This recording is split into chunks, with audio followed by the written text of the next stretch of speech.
అండి ఈరోజు వీడియో వచ్చి ఎండు రొయ్యలు టమాటో దోసకాయ కర్రీ చేసే విధానం ప్రాసెస్లోకి వెళ్తారండి. ముందు కడాయి పెట్టుకుని ఉల్లిపాయలు పచ్చిమిరపకాయ ముక్కలు వేసుకుని ఆయిల్ వేసుకుని బాగా వేపాలి.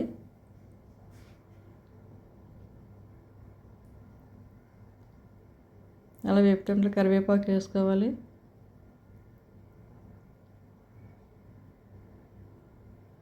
కొంచెం సాల్ట్ వేస్తే ఉల్లిపాయ ముక్కలు తొందరగా ఉడుకుతాయి.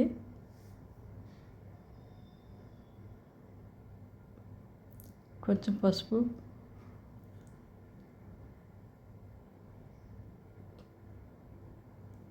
ఎండ్రాయిలు వేసుకోవాలి. ఇప్పుడు నీట్గా కడుక్కోవాలి. ఉప్పు వేసి వేడి నీళ్ళు వేసుకుని క్లీన్ చేసుకోవాలి.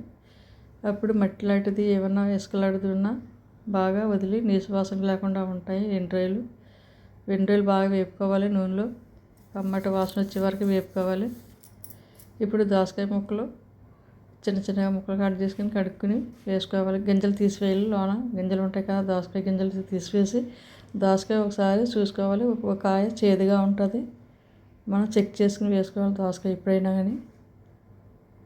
ఇప్పుడు పండిన దోసకాయ తీసుకోవాలి. పచ్చిగా ఉన్నది చేదుగా ఉంటుంది దోసకాయ, చూసి తీసుకోండి. కట్ చేసినప్పుడు కూడా చూసుకోవాలి మనం. అలా తిప్పుతూ ఉండాలి. టమాటా ముక్కలు వేసుకోవాలి.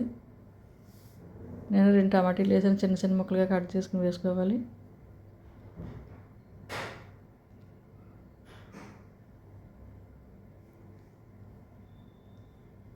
కలుపుకుంటూ ఉండాలి అడుగు అంటుకోకుండా కూర.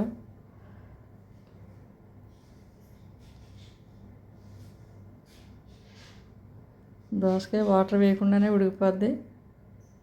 ముక్కలు వేదప్పుడు ఉప్పు కారం వేసుకోవాలి. ఈ టేస్ట్కి తగ్గట్టు వేసుకొని కారం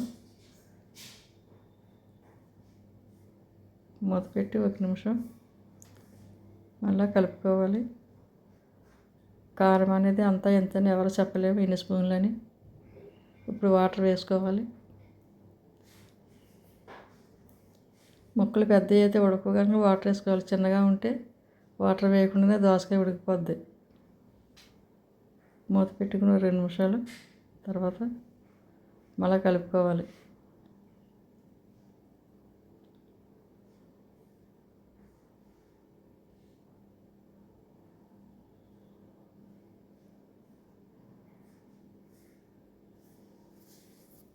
ఎండ్రాయిలు ఇష్టం లేని వాళ్ళు దోసకాయ టమాటా కూర కూడా చాలా బాగుంటుంది.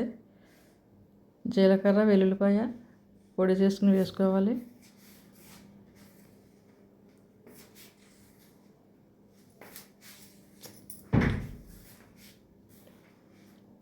కూర రెడీ అయిపోయింది.